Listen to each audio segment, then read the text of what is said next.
This interview is brought to you by Burn It Up Coaching and our 21-day challenge. So if you are an entrepreneur or high achiever and you've been stuck, plateaued, you just want to reignite your life, your passion, your self-belief, who you are as a person, as a human being, 21-day challenge might be a great fit for you. Warning, it is very extremely intense. What it looks like is 21 days of one-on-one accountability, daily check-ins, weekly deep dive calls to make sure that you are performing at your best and uncovering the limiting beliefs, blocks, and blind spots that might be stopping you from succeeding and being your greatest possible self. So if you're interested, send me a message or an email. Would love to see if you're a good fit. Again, it's not for everyone, but if you think it's a good fit for you, send me a message. We'll send you over the intake form and go from there. And this week's interview is brought to you by our iTunes review of the week as well. And let's see who the review of the week is from this week. It is Unlimited Beliefs on iTunes. And Unlimited Beliefs said, helpful, usable content. Really like this show. The content is so helpful because it's told through the story of the guest, which is relatable. And it's easy to plug in and use, as well as inspiring along the way. Tune in. So thank you so much, Unlimited Beliefs, for sharing that with us. And if you want to give us a review, head over to beyourgps.com/iTunes. And it'll take you to the iTunes store, or you can search Becoming Your Greatest Possible Self on iTunes, leave a review there, or on Facebook, Becoming Your Greatest Possible Self, and leave us a review there. Thank you in advance for doing that. We appreciate that. Thank you for the feedback and helping us grow so that we can become our greatest possible selves. Now, for the man of the hour, Dov Baron has been speaking internationally for 30 years. He's the man with a finger on the pulse of the evolving world of NextGen leadership. Twice cited as one of Inc. magazine's top 100 leadership speakers to hire. Dov Baron is a master storyteller who has had the honor of presenting for the World Business Conference in Tehran, as well as speaking for the State Department and the United Nations on leadership. This dude, oh my gosh, he's amazing. I saw him first. He was on a panel and just rocking it at the New Media Summit earlier in April. Shout out to Steve Olsher and the New Media Summit. But Dov Baron is just so direct, so straightforward, so honest, and he has the biggest heart of gold. So Dov, are you ready to rock this, man? I am ready to rock it indeed. Thank you, Chris. Honor to be here. I'm happy to be here to serve you and your audience. Awesome, man. Thank you so much. I love the shirt that you're wearing, Von Dutch, man. Tell us more about that before we go any further. The truth of the matter is I just like the brand. For those who can see, I just like the brand. I like the look of it, and there's not many t-shirts I actually like. I don't wear t-shirts very often, but I actually like this one. I love it, man. I love it. Awesome. Well, dude, I really, really acknowledge you for what you're building. I think, I just heard last week that you were celebrating reaching almost 1 million downloads and listens with your show. You've been doing this for decades. You're rocking it, and just so thankful to have you on the show and to share with our audience, man. Thank you. Yeah, that's almost 1 million downloads a month now. A month? Yeah, a month. That's Damn. A month. Damn. So that's pretty cool. I remember when we reached our first million total, right?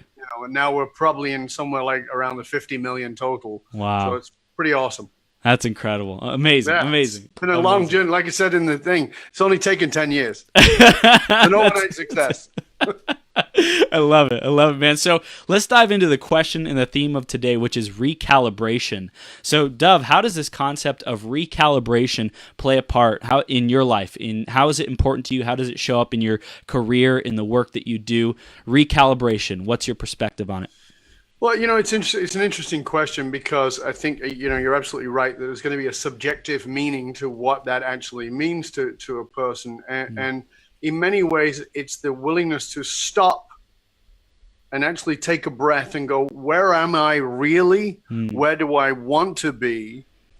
And am I actually headed in the right direction? Because I think a lot of times we set a target and we go for that target and we become pig-headed about it. Meaning that we go, well, this is the target. This is what I'm going for.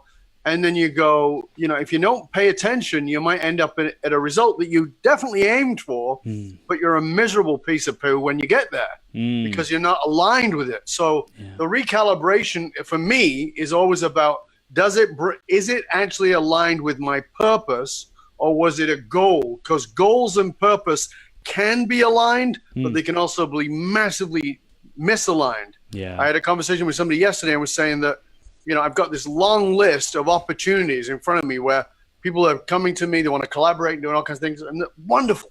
I mean, I feel very blessed to have so many people who want to work with me and engage with me and collaborate with me.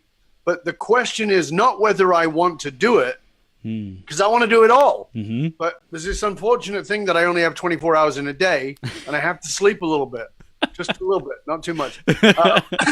And so I have to look at those things and say, is this aligned with my purpose, or am I manufacturing an alignment? So in recalibrating yourself, that's the question. Is it actually aligned with your true purpose, or is it aligned with your passion, which is something you can get fired up about in any given moment? Because your passion and your purpose are very distinctly different things. Right. Wow, man. That's awesome. And I really love how the purpose is the life. It's the whole meaning of life. And I feel if we're going through life and we're asking that question of what is my purpose? Why am I here? How can I serve? How can I show up? How can I grow myself into my greatest possible self? That will provide for a very rich and rewarding life, something that you are a master of. And you've written this book. Tell us about the everything that you've been doing in terms of, you have a show, you have a book, you're doing the consulting. Just give our audience who doesn't know you yet a little bit of an overview about who you are. Well, thank you. As you said, I've been speaking for over 30 years internationally. You mentioned some of the places I've had the honor of speaking, and I feel very blessed to have done that.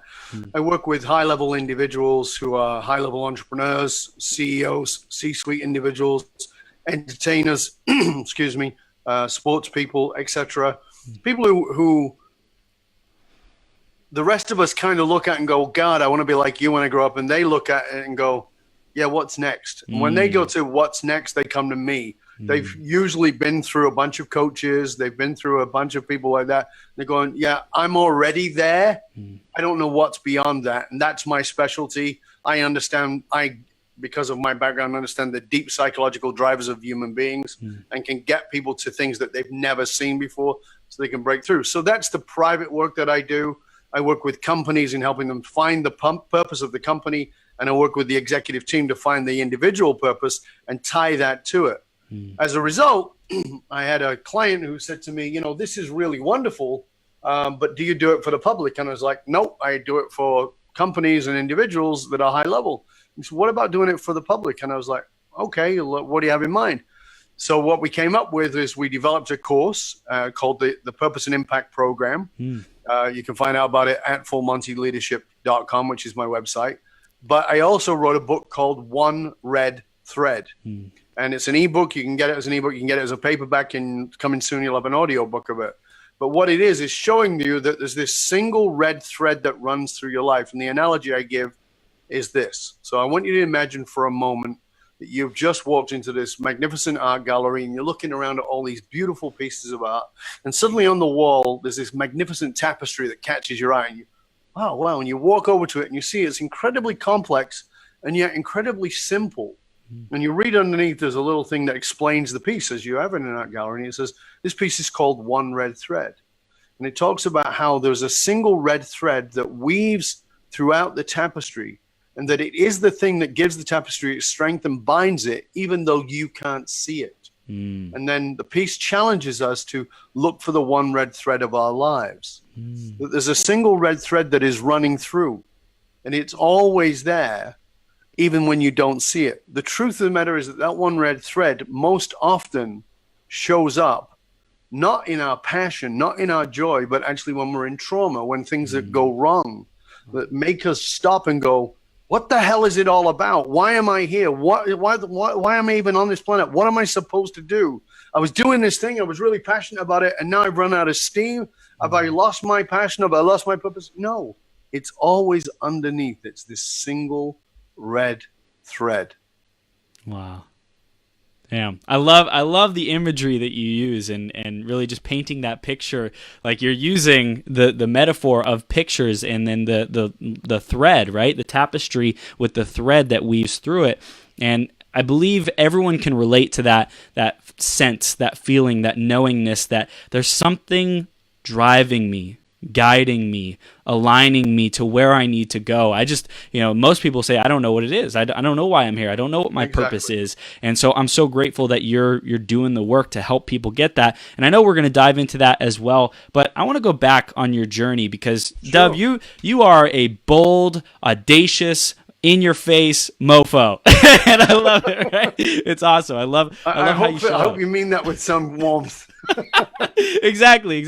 With love, and we're talking on our pre-interview call, and you were talking about how you just, one of the things that touched you and moved you the most was impacting someone's life and hearing them share about how their entire life changed because of your leadership, because you showed up, because you have developed yourself as this person to this point, at this point right here and now, who makes a massive freaking difference. And you do that by being yourself, by owning your one red thread and showing up like that. But I'm sure you weren't always as clear and standing for what you believe in your values as you are now. So take us back on the journey where the red thread, what were some of those moments where you started connecting the pieces, the wisdom that you gained, the challenges that you had to overcome to get to where we are today?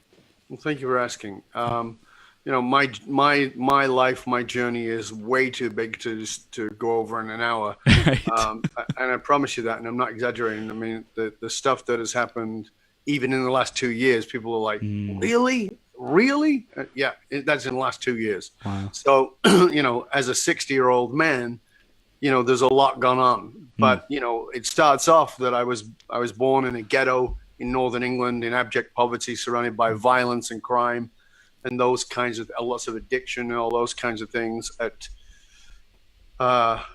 7 years old, my father left. Shortly thereafter, my mother shipped me off to the rabbis because she figured I was probably possessed because I was seeing things and experiencing things that were not normal for a kid of my age. I began to study metaphysical understanding as a small child. By the time I was 11, I started studying prana yoga on my own. By the time I was 14, I'd made the decision to leave the UK, where I was born, and to travel the world, and I wanted to study. I then, at 21, left the UK, moved to different countries, lived in many different countries, and studied with different spiritual masters around the world in studying religious philosophy, and got really pissed off with how many spiritual dinglings I met, meaning people who were incredibly spiritual. And by the way, I was a spiritual dingling.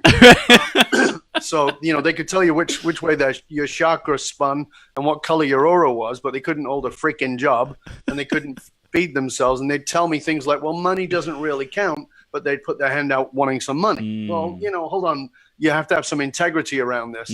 So I was very frustrated by this deep spiritual knowledge. And as a little boy, even as a young boy, 12, 13 years old, I noticed that in my environment, I would be paying attention to people and notice that they would do the same stupid shit and get the same stupid shit results. Yeah. And then they would repeat it. So I noticed my aunt dating the same man with a new face. Right. And I'm like, I'm 12 and I can work out where this is going. Right. This guy's going to end up thumping you in the head because he's drunk, and taking your money. Because that's what he does. Right. And, no, this one's different. Well, guess what? No. And so this is one of the things that I noticed in life was that people repeat patterns that don't work. And I was fascinated with that. So I began to study psychology. I studied what's called then called the psychology of excellence. Today it's called the psychology of leadership. Okay. I began studying the psychology of excellence. What was it made those people excellent? Why did they break the pattern? And how did they break the pattern? Then in 84, started studying quantum physics. I literally stumbled into a bookstore and found this book. And before anybody understood those kinds of things, it was certainly uncommon. I picked up this book, and half the book I couldn't read because it was in mathematical equations. Wow. And I didn't know what it meant. And the other half was in English, but hard English to read. But I was just completely immersed in it. To tell you the truth, I found it in Melbourne.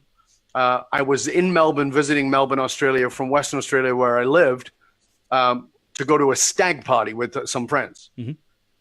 and they're all in the other room. This is in the 80s, so you're in the other room watching these nasty blue movies, which is what the porn was called in those days. And I snuck off into the kitchen to read this quantum physics book. Wow. And they thought, wow, what has he got? If I'm in there looking at this stuff, eating pizza, drinking beer, and watching porno, and he's in the other room with a book, it must be good. But it was quantum physics, and I was just immersed. Wow. And that took me on that journey into studying quantum physics. And then that's when I started my speaking career. A friend of mine invited me to speak. So real quick, before we go into speaking, because I'm an electrical engineer, and I have this fascination with how the universe works. What were you looking for in that book? What answer, what information, what transformation? Well, thank you. That's a great question. And thank you for interrupting me with it, because it is an important question. Because, as I said, I got fed up with spiritual dinglings who were explaining metaphysical stuff to me. I wanted to understand the psychology of it, but I couldn't see a connection. So the people who were being excellent, who understood their own psychology and understand how to get the best of themselves, didn't seem to be spiritually void very often. And people who were spiritually connected seemed to be materially void, in that they didn't know how to ground themselves and work into the world. And what quantum physics did to me was it gave me a science for understanding that everything I understood metaphysically. Wow. So when I wrote my dissertation on personal emotional resonance fields, the intersection of quantum physics, metaphysics, and psychology, where those three things intersect, and that every one of us has what's called a personal emotional resonance field, and that it is in fact where your red thread starts, and what you're broadcasting out into the world and what you're pulling into the world. It's not this bullshit law of the attraction stuff. That's surface level. This is the law of resonance, which is physics. Wow. And as an electrical engineer, you'll know about sympathetic resonance. Yep. And sympathetic resonance, just for those people who don't understand, is if I take a tuning fork and it's a C, and I ding it, and in this end I have a D, nothing will happen. But if in this end I also have a C and I ding this one, that one over on the other side will start to vibrate. Sympathetic resonance, the frequency will set it off.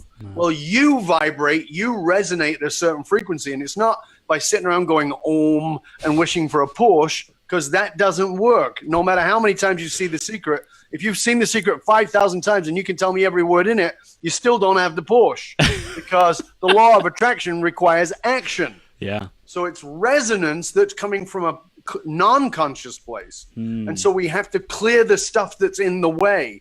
And most people will say things like, well, that's the past.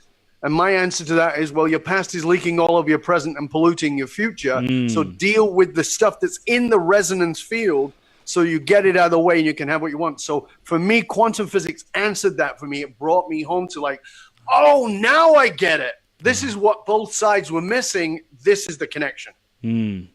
Damn, that's juicy, man. I love it. I love it. And really, the more we understand about how our reality works, the more we can be the creators, the more we can have more joy, fulfillment, and happiness, because as we understand, we're able to design our reality, design our environment, design the people that we're around, design the activities, design how our reality looks. And we know, hey, when I have, the man in my life who is like this and, is drunk, gets drunk, and then beats me or has the potential to do that, I know that pattern will be executed. So I don't want that in my life anymore. I can choose a new pattern. I can design a new reality so I can be happy and fulfilled. So you started noticing this red thread was like how everything pieced together, the science of achievement, of excellence, of leadership, as well as, okay, now let's look into the mechanics of how this is actually working.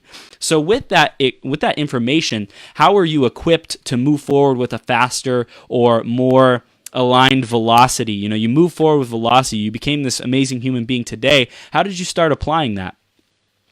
Badly. Badly. So I told you that in 84 I started to speak, and that came about because a friend of mine who I knew through business, we both had businesses, he owned a national menswear company. Did I tell you this story before, Chris? I don't think so. We were pre-talking? Yeah. He came to me in my business. We were friends through the business, and he owned a national menswear company for suits, right? So he used to make my suits. But in 84, which meant I was 26 years old. I'd been bodybuilding for 7 years.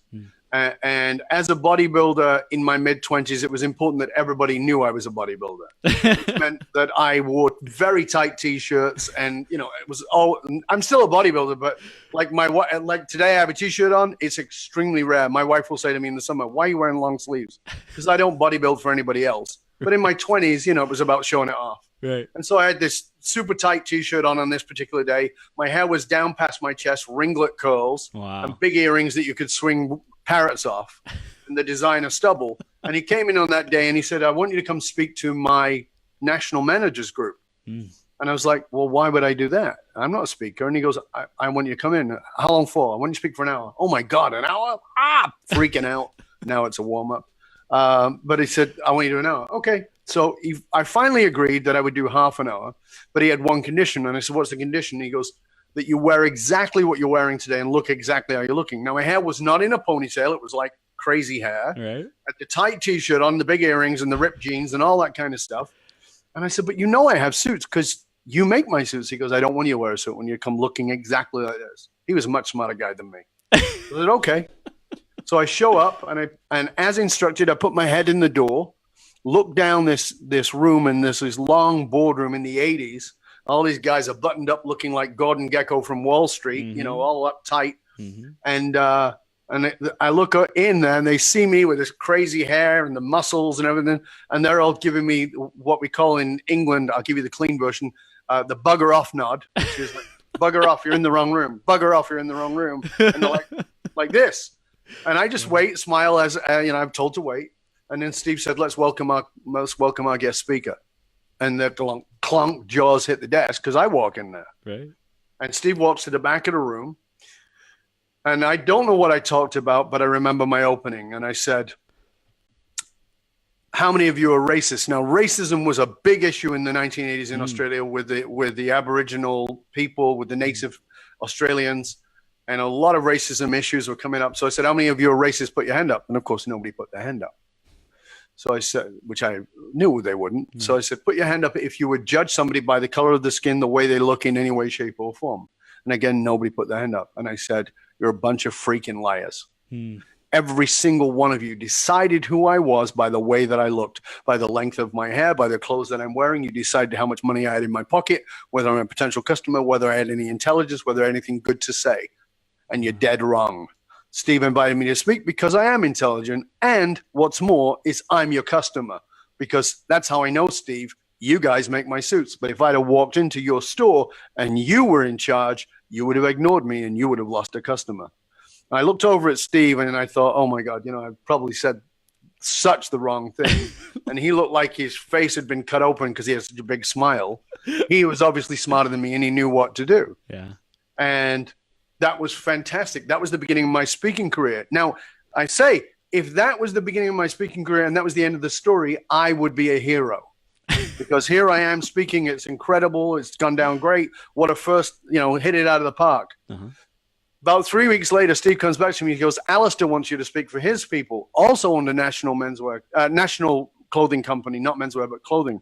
I said, "Okay, great." Now, I didn't know anything about speaking, so what did I do? I began to research speakers. Again, it's the 80s, so we got people like Jim Rohn, Dennis Waitley, Zig Ziglar. All the people you know as classic speakers were big on the circuit. And what I noticed was they all had a uniform. And it was a navy blue suit, white shirt, red tie. It was patent leather shoes, short hair, clean shaven, or a mustache. Well, that's what I did. I bought the uniform. Like, I had suits, but I bought the uniform, as in this very not me suit, white shirt, red tie, cut my hair off, I have a mustache. It looked like some animal that died on my lip. It looked like Freddie Mercury in the 80s. It was bad. I can show you pictures of it. I tell you, I would not get through TSA today because I'm dark-skinned and I definitely look like a terrorist in a suit. It was very bad. And I went and spoke and I died. I died a death. It was awful.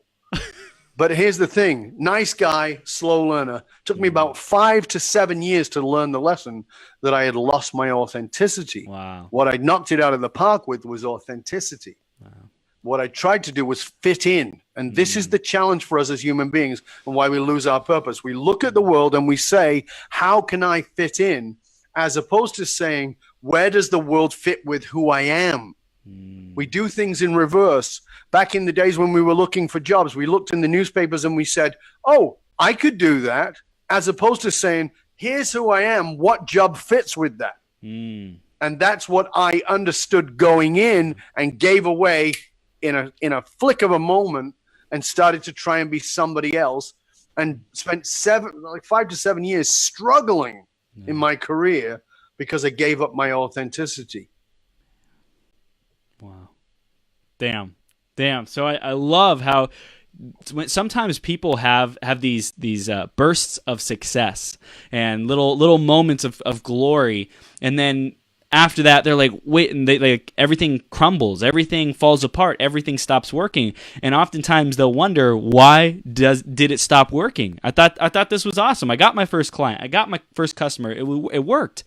So I think, Dov, I love this lesson because really look at what got us that first win, that first success, and make sure that we're being true to ourselves, staying true to ourselves, because as soon as we start deviating on that, which I think in the process of mastery, when we first start off as apprentices or initiates or just learning these things, sure, we don't know what we don't know. So we try to follow the model, follow the book, and do what everyone else is doing to be able to succeed like them. But what you're sharing is find out, where do I fit as I am with my gifts, my abilities, my skills, my talents, and how can I insert myself in a position that is a perfect fit for me? Where is the world, just waiting for me to show up with my gifts, my abilities, and my talents, and how can I find that location, that place? Absolutely. Can I ask you a question, Chris? Yes. Tell me 3 people you admire that are out in the world that you and I and the rest of the world, our listeners, our viewers might know. Sure. I love Jim Carrey. I love his metaphysical approach and also keeping things fun. I love Tony Robbins. He's a big leader and inspiration in terms of the speaking. And then Jim Rohn, who passed away, was one of the people who really just got me to see life in a whole new perspective. Okay. So before there was Jim Rohn, who was doing what Jim Rohn is doing? Well, there were other people before him, maybe Earl Nightingale, but before Jim Rohn, there was no Jim Rohn. Jim Rohn created that space, that energy, that presence. Right. So Jim Rohn took a model and adapted it to him. Look at Jim Carrey. Who was doing that? Well, there was a lot of physical comedians around before Jim Carrey, physical comedic actors and comedians, but nobody did Jim Carrey until Jim Carrey did Jim Carrey. Yeah. Right? Tony was, his original mentor back when he was at Herbalife was Jim Rohn. Yeah. Right? That's where I know Jim Rohn from back in those days, way before Tony. And Tony came out, did not do Jim Rohn. Tony came out and he took Bandler's work and took Rohn's work and put Tony's energy to it.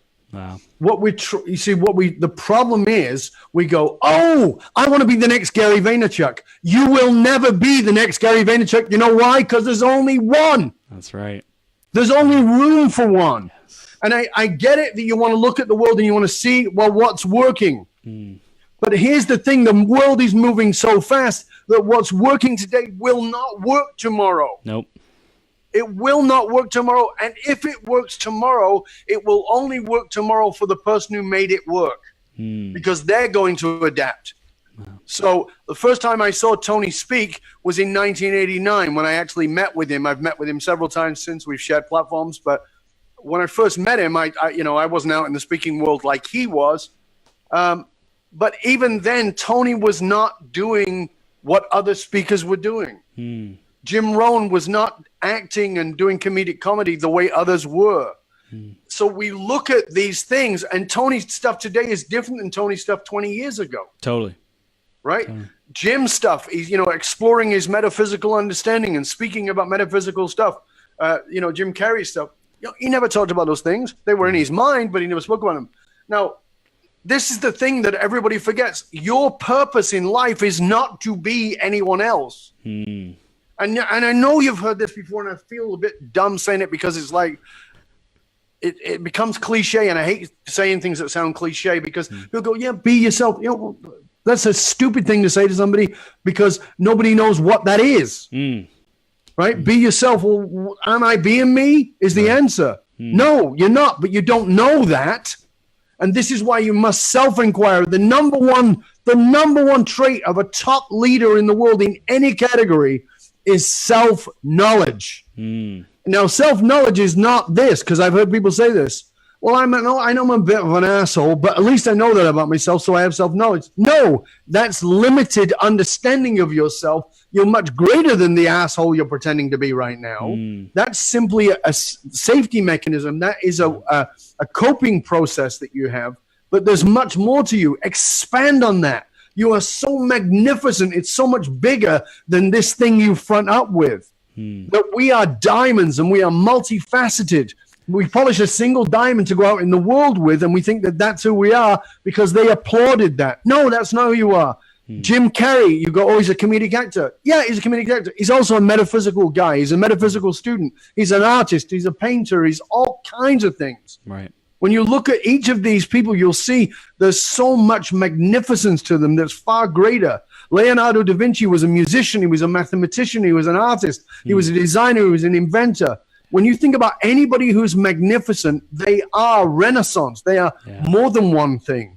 Embrace that about yourself and then give it a channel for it to play out. Don't try and be everything, but use everything and put it in a channel and direct it. So how do we You start? started out as an electrical engineer. Yeah. You ain't doing electrical engineering today, but I guarantee you that training helped you to do what you do better today. Yeah, and in the future, I'm going to be developing augmented reality devices. So it planted a seed to be able to create that epic future, you know? And it's not like, this is something that I went through huge. I played a lot of video games when I was younger.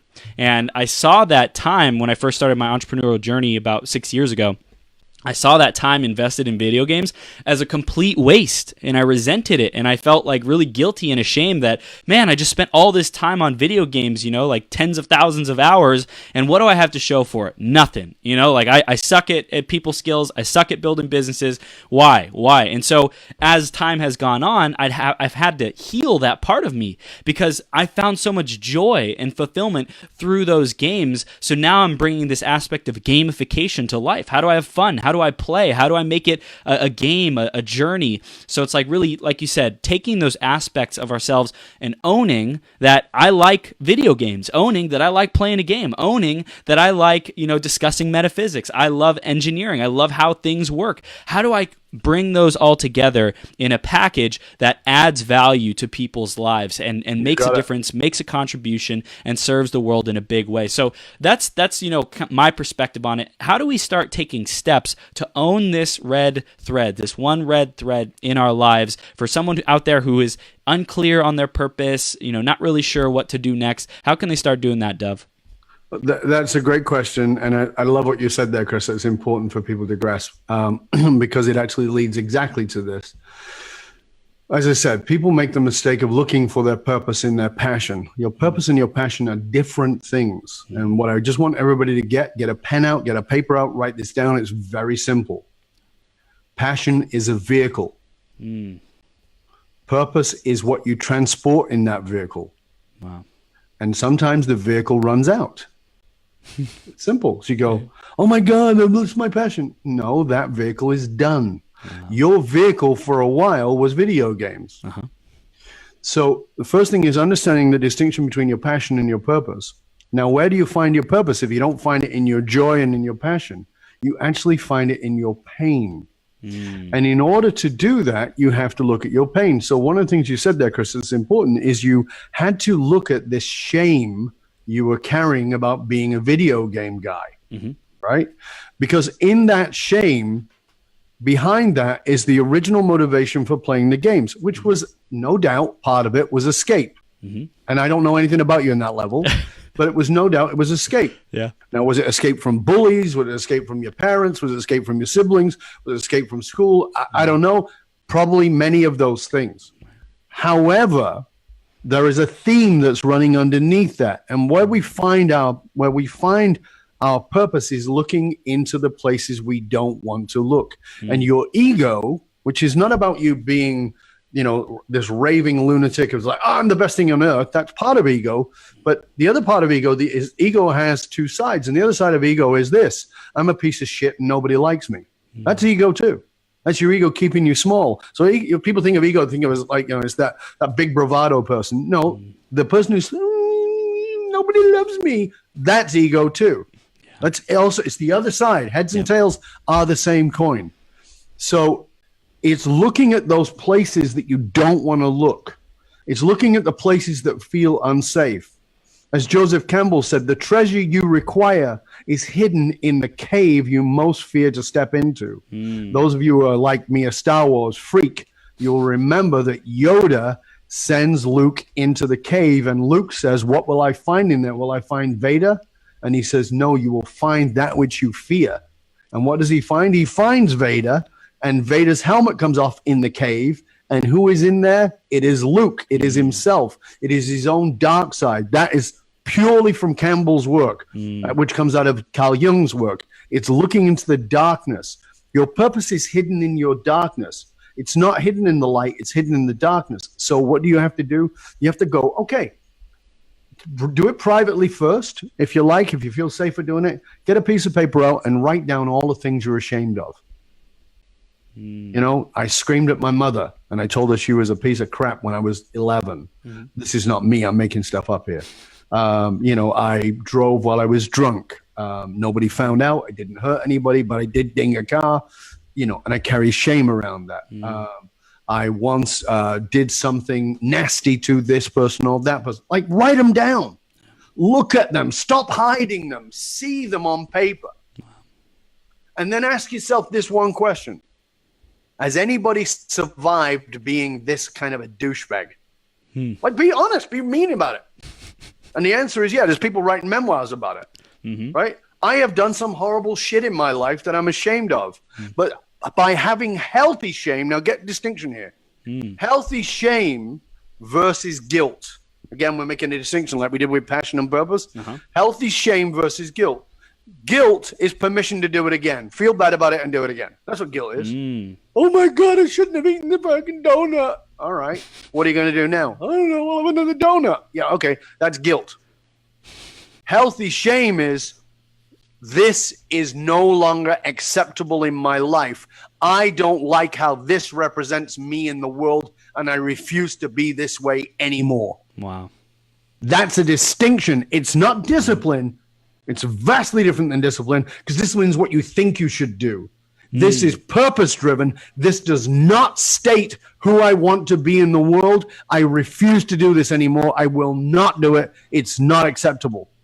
That's healthy shame. Will you fall off the wagon? Possibly, but you'll pull yourself back on very fast. And you'll go, this. And so when you look at those things on that list, you create a healthy shame list of what's not acceptable. And you say, now, hold on a second. If it's not acceptable, but I did it, there's two things in here. One, why did I do it? And the usual result is I was trying to escape something. I was trying to feel better about something, because human beings are all trying to feel better. And the other thing is, if it was trying to teach me something, what was it? Now, sometimes what it's just trying to teach you is that it's misaligned. But sometimes what it's trying to teach you is compassion for yourself and for others. So when you combine that, you start down this path to finding your own purpose. Because your purpose is not necessarily a career. It can be, but it's not necessarily a career. I know lots of people's purpose has got nothing to do with a career. They're not looking to make money out of it. It's just like, this is why I get up in the morning. I have somebody I know very well who makes about, they're not wealthy, but they make about $300-400 a year. They do well. They make $300-400 a year doing something they like, that they're quite passionate about. But their purpose is something completely different. And I said to them, why do you do this work? And they said, A, I'm passionate about it. I do enjoy it. I love it. But I know it's not my purpose. And I go, well, then why don't you do it with your purpose? And they go, because it finances my purpose. Which actually makes me more passionate about doing it. It's like, cool. Great, because it's not necessarily a career. It doesn't have to be. Yeah. So be willing to look into that dark cave that you don't want to look into, and you'll be resistant. Even as I say this to you, you'll be resistant even to doing the exercise. But if you go there, the magnificence of your life starts to take off. The people you pull into your life, the tribe that you start surrounding yourself with is so glorious. That's why you do it. Damn. So beautiful. So beautiful. So the shame, there's healthy shame, and I think that these terms are thrown around these days. Shame, guilt, disappointment, and there's like all this negative connotation. Then there's also the aspect of the darkness and owning the darkness, right? Like people say, "Oh, don't be negative." Well, that's a partial truth, because sometimes it takes diving into the negativity without judgment, with allowance, with acceptance, knowing that we do have both light and dark, to be able to tap into that, to discover the gold, to discover the red thread, to be able to reach our next level. So in people, when they're doing this, when they're writing down what they're ashamed of, creating this healthy shame list, how do they transmute that into clarity on their purpose? They see the wounds, they see what was hurting them in the past, or they've been harboring all this unhealthy shame or guilt. They see that this was the wound. How do they set out to start living a life that's fulfilling for them with this information? So I'm going to ask you whether you're willing to go there with me. I am. Okay. Yeah. So I'm going to add that, and I ask you that because I'm going to ask you very personal questions. Okay. Is that okay? Yep. Okay. So Chris, as a child, probably under the age of 13, what did you need that you couldn't get or couldn't get enough of? What I couldn't get or couldn't get enough. So not materially, right, although that can be aspects of it. Right. What did you need that you couldn't get or couldn't get enough of? So you might have got it, but maybe just in little tiny bits here and there, or you might not have got it at all. So I'll tell you some of mine, so to give you time to think, and for everybody to have a sense. So I grew up in abject poverty. I didn't have a dad. My dad pissed off when I was 7. And he stole my childhood in the process, because he tapped me on the head and said, "You're the man of the house now. Great message. Thank you for that shitty parenting," to a 7-year-old. So what do you think I needed? You needed a masculine figure. Right. I needed a dad. Yeah. Very simple form. I needed a dad and everything that meant to me. So I needed 2 things. I needed a childhood, because that was gone. And I needed a dad, so a larger male figure that I could look up to, who would support me, who would put his arm on my shoulder and say, "I'm proud of your son," who would believe in me, who would guide me, who would explain masturbation to me, who would explain sex to me, who would explain what it's like to be a bloke in the world, those kinds of things, teach me how to play soccer, whatever it was. I needed that. Right? Yeah. So that's what I needed and couldn't get. I got some of it because he was around till I was 7, sort of. I got a little more from my uncle, who was older, who was my mom's brother. I didn't get it from my stepdad, but I got some of it there. But I certainly never got anywhere near enough of what I needed. What did you need?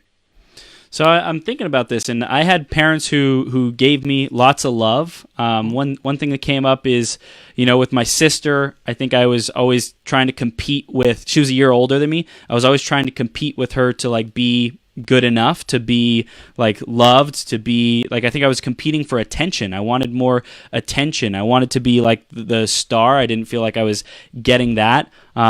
I think that's the direction, but I'm not 100% sure. So that's a great start. So it's a great start. So you recognize there that what we put it into modern psychology terms is you needed significance, you needed to be seen, you needed that attention. Okay? Yeah. What do you do for a living?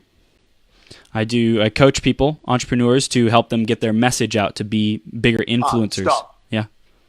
You coach entrepreneurs to do what? To get their message out. So they can get what?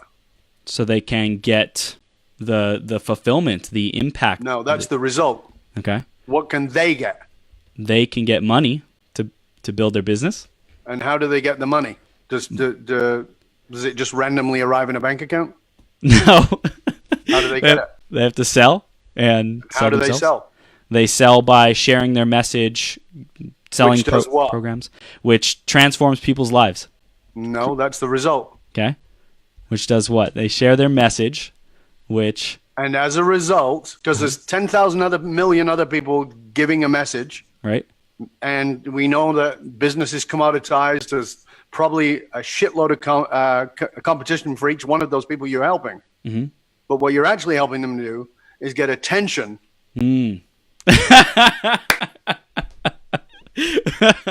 Yes. You're helping them to get the thing you needed. Wow. Damn. We give what it is we need to get. And that's the beginning of really finding your purpose. Damn. Welcome to my world. Woo! Damn. And I think for me, what's coming up is owning that was something that I needed and wanted back then, and that it's something that is my purpose. Because I think that there's a judgment about it that, wait, I don't want to be someone who wants attention. I don't want to do it for the attention. I want to do it for everyone, to help everyone, to be of service, to fulfill myself, not because of attention, not because of superficial things. And that's what comes up for me right away. Yeah, and that's thank you for bringing that up, because that's bringing up what's probably going on in people's heads. Mm-hmm. So let's understand something, that things, they morph. Mm-hmm. And they evolve. Mm-hmm. So you're not standing on the corner going, look at me, like you would if you were 4, right? Or lying on the supermarket floor, stomping your legs in your hands like you were 4. Mm-hmm. But it's evolved. Mm-hmm. And it's still look at me. Mm-hmm. But now what happens is when you're living your life on purpose, the thing you need becomes a way for you to serve. Mm-hmm. That's the distinction. So now you get the attention you need, but you're serving in the process, as opposed to throwing a hissy fit on the supermarket floor. And we go, oh, I'm going to shame myself for needing attention. Listen, humans. Hello, humans. Anybody listening, watching? You are a human. You have needs. One of those needs is attention. Mm-hmm. You need it. And if you want to, well, I don't need attention. Guess what? You're full of shit. Everybody needs attention. If you didn't need attention when you were a baby, you would have died. Yeah. Right? Yeah. That's how it works. That's one of the survival mechanisms that we have. So it's, you can shame yourself about it. Or you can say, how is that translated into how I serve in the world? It's how I serve in the world. And you can look at, well, it's different because I want to be like Martin Luther King, or I want to be like Gandhi. Wonderful, glorious people. I admire them. Their influences on my own life. But that's not it. You got to come to you, and you want to make it packaged better. Well, package it better if you like, if it makes you feel better. But the bottom line is, it's what you needed, and it's not a bad thing. But avoiding looking at it will stop you being on purpose. Now, here's the thing I want you to get. If you go, well, I don't want to look at that, I don't want to do it. You're still doing it. Just in an unhealthy way. Well, exactly. You go, well, I'm not doing it. Yeah, you are. Yeah, you are. And he said, well, no, not look at Mike. He's, he walks into the party, he makes a big fuss, and everybody notices him. I don't do that. No, you sit in the corner quietly, waiting for somebody to come over and discover you and go, oh, are you okay, dear? You seem very quiet. You're still screaming for attention. Yeah. You're just doing it by being quiet in the corner versus Mike who's dancing on the table. Wow. There's no difference. Wow. It's exactly the same. It's the same shit. So when you own it, you go, okay, now I can go, okay, how am I in this moment trying to get attention? And is it healthy or unhealthy? Is it serving or is it serving my ego? That's the distinction. Damn. This is fire. This is fire, Dov. I love it. And thank you for giving me that illumination. I'm definitely diving in even deeper to that. And people, when they discover what it is that they needed as a kid growing up, between the age of 0 to 12, 0 to 13, they get this information. They say, I needed attention, I needed a dad, I needed a mom, whatever it was, They discover that, and then they could say, okay, that's what I needed. How is that showing up in my life today? How do I notice that pattern playing out today? And is it serving me, or is it serving the ego? And how do I make sure that I'm optimally in that it's serving me in a healthy way. I know it's working. I'm proud that it's working. I utilize that. It's my gift. It's my ability. It's my superpower. Let's feed that. Let's do it in a healthy, ecological way that benefits me and benefits others. Is that the gist of everything? Yeah, that's it. You got it. Awesome. So it's you will be. And by the way, and this is not you, Chris. I'm talking about as humans. The thing you need, you have shame about. That's why you went to that reaction. Oh my God, this sounds so superficial. Oh my God, I don't want people to think I want screaming for attention, because you have shame around it. Yeah. So here's the thing about human needs is the needs we didn't get met. We've shamed ourselves about it. So we go covertly trying to get them. You're still going to try and get the needs, but you're going to covertly try and get them. Wow. And that brings in like the manipulation, we have an agenda, but we're not being authentic about what we want. Like we're not being vulnerable about it. We're not being open about it. We have an agenda. But here's the thing, that for most people, let me be clear in saying that that's not cognitive for most people. They've not actually thought about that. They're not trying to manipulate. Right. They just have so deeply shamed themselves around the need that they're doing it. I'm going to give you a simple graphic example. Is it okay? Yeah. I'll give you a graphic example because this works for men to grasp, and it really helps a lot of my women clients to grasp it. Societally, it's not true, but societally, men are conditioned to be standoffish, to be distant, to not be as affectionate, not to be as vocal about their feelings. It's societal conditioning. People say, no, it's men. No, it's not. It's societal conditioning. I promise you, I can show you the science on it. And women are more nurturing and blah, blah, blah. No, that's not true either. That's also societal conditioning. So if you're a woman and you say, and you know you need a hug, and you're societally conditioned to be nurturing and to be open and effective with your feelings, what are you going to do? If you recognize you want a hug, what are you going to do? Ask for it. Exactly. You're just going to go, hey, honey, I need a hug, right? You're going to get, oh, kids, give me a hug. Come give mom a hug. Hey, honey, give me a hug. Yeah. If you're a guy and you want to get a hug and you've been societally conditioned to be emotionally distant and not ask for your needs, what are you going to do? You're going to find ways to soothe your pain in unhealthy ways. Yeah. So now, describe a hug. Okay. I reach out my arms. I wrap them around somebody. Right. Now describe what happens when you get laid in the missionary position. When I get laid in the missionary position. Missionary is the woman's on top? You're on top, she's laid down. Okay. What happens is I have my arms out and I'm hugging. What happens is she hugs you. Yes. So many men, I did a lot of men's work. We helped a lot of men in the 90s with this stuff. Many men say, I'm horny, because actually what they are is they're needing hugs. They're needing affection. And they go, but I would. Yeah, because your brain's trained that way. But what you're actually asking for is, can you hold me? But most men don't have the balls to say, I need to be held, honey. Can you hold me? Wow. Most guys don't have the balls for that. So they say, I'm going to be a real guy. I don't like to get fucked 3 times a day. No, what you really need is you're actually emotionally void, and you need to be held and you need to be nurtured, but you don't have the balls to actually say, I need to be held. I need to be nurtured. Would you hold me, honey? Wow. And when we get that level of courage, when we're that level of man, then you're a real man, because real men have feelings just like real women do. And pretending you don't and saying you're horny or you're just going to fight. Listen, you want connection with people? Fighting with them is a great way to get connection. Why not just say, hey, I just need connection? Well, let me just scrap with you, make you wrong, because now we've got this intense interaction and emotional exchange. Well, you could do that with love. You could do that with affection. You could do that with communication, as opposed to screaming at each other or punching people in the head. Yeah. Damn. So we don't ask for what we need. We shame ourselves around what we need.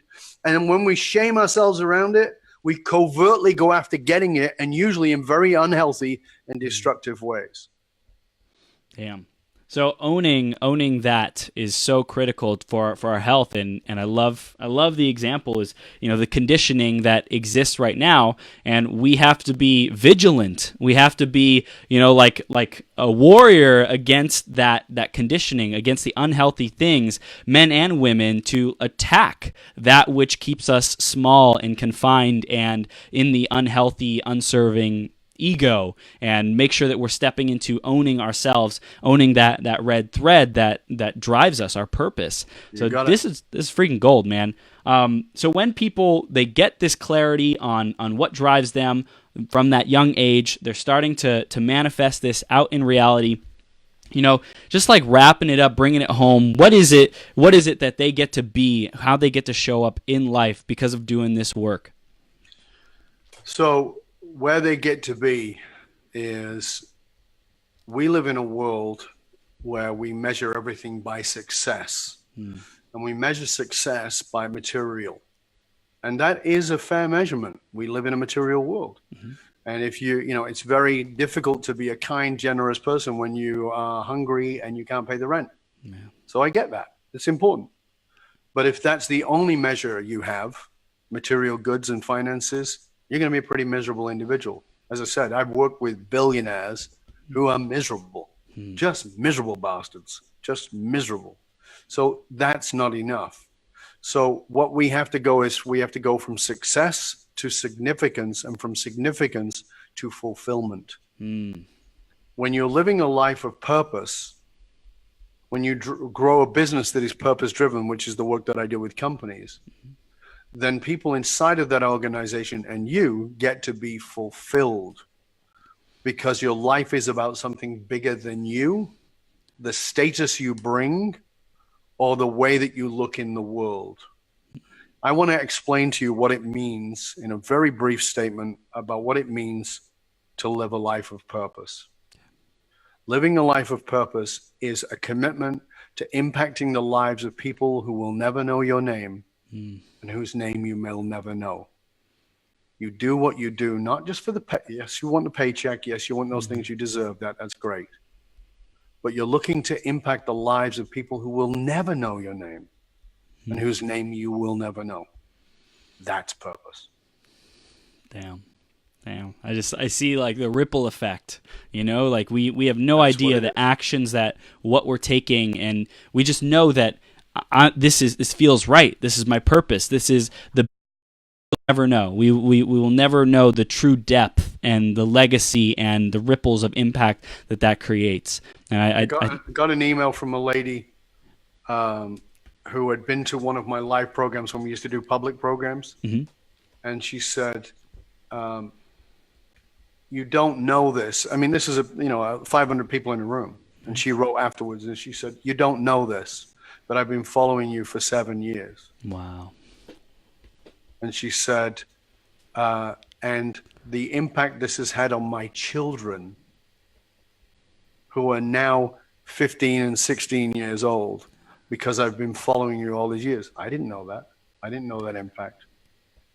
But just consistently doing it. And sometimes you're doing it and you're looking for the results, and you're looking for the paycheck, and you're looking for the bigger list and the bigger following. And I get it. I'm living that world too.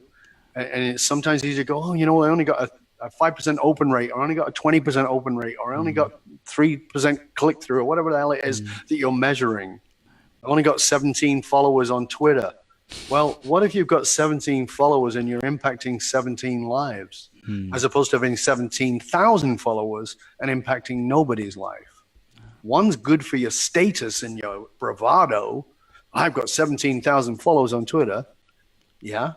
I've got 17 followers on Twitter, and I make difference. I hear from all of them, and here's what they're doing with it. If your life's about purpose, 17 is better than 17,000. Yeah. So amazing. Dov, I could talk to you all day, man. This is gold. Gold. And we want to know, I'm sure there's anyone listening or watching live or the podcast, YouTube, they want to know how to stay connected with you, man, because you're an amazing human being. So how do they do that, and what can they do next? Thank you. So my main website is fullmontyleadership.com. Full Monty, like the movie, fullmontyleadership.com. Actually, if you go to fullmontyleadership.com /gifts, GIFTS. If you go there, we got a bunch of gifts for you for being on Chris's show, for tuning in and being part of this. You can find me on Twitter. You can at the Dov Baron, on LinkedIn, Dov Baron, on Instagram, Dov Baron Leadership, on Facebook, Dov Baron Leadership, on YouTube, Dov Baron Full Monty Leadership. I mean, I am all over the place. If you just Google me, there's only one, DOV Baron.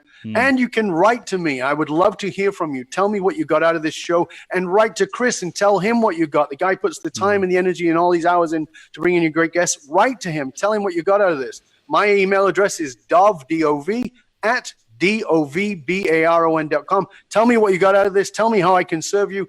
Tell me how you're going to use this. Information is worth the whole in donut. Transformation comes from application. Put it in action. Thank you for your time, for your energy, for your engagement, and thank you, Chris, for inviting me on. Thank you. Thank you. The Dov Baron. Dude, you are a powerhouse. We have been blessed today. Thank you so much for coming on today. Thank you for what you do in the world. Thank you for the impact, the lives that you do know about and lives that you don't know about, and helping people discover their one red thread, man. And everyone, definitely stay connected. Follow this guy. He is blowing it up, and this is just the beginning of his impact. I'm sure we're going to be seeing many, many awesome just transformations and impact and stories of people's lives changed forever because of you, Dov. So thank you so much, man. Thank you, Chris. Awesome, brother. Have the best day ever, and we'll see you soon, okay? All right, cheers. Thanks. Bye-bye.